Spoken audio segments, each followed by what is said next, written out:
the child graduates high school. Now some that have, or many that have healthy attachment can launch. They can go off to college and all that.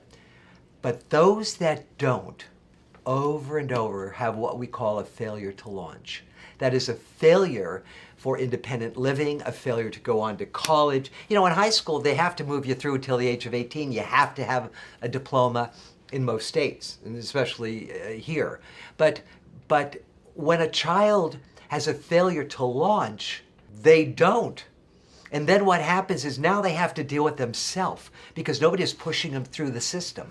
Then what do? That's a really good question because actually I'm working with a client right now. I want you to answer it.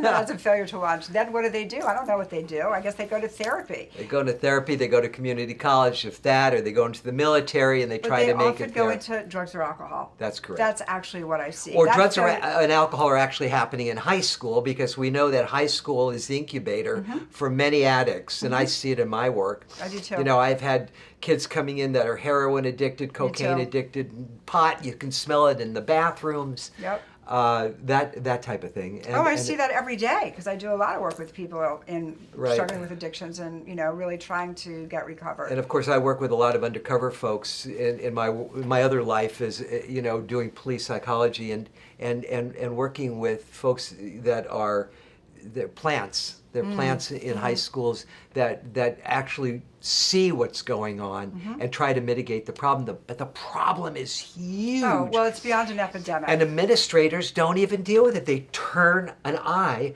on what's going on in school because it's everywhere.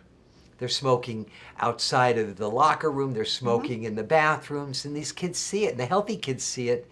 And what happens to them, They can get lost. They can get pulled in. Right. They can stay the course. Right. Here's the issue. You said healthy kids. So what makes a healthy kid? In my opinion, probably we share it. In my opinion, a healthy kid is a kid who's able to experience the fullness of themselves. Right. A healthy kid is a kid who is able to creatively think, who's able to problem solve, who's able to emotionally regulate. A healthy kid is a kid who has creative interests outside of, let's say, their classes.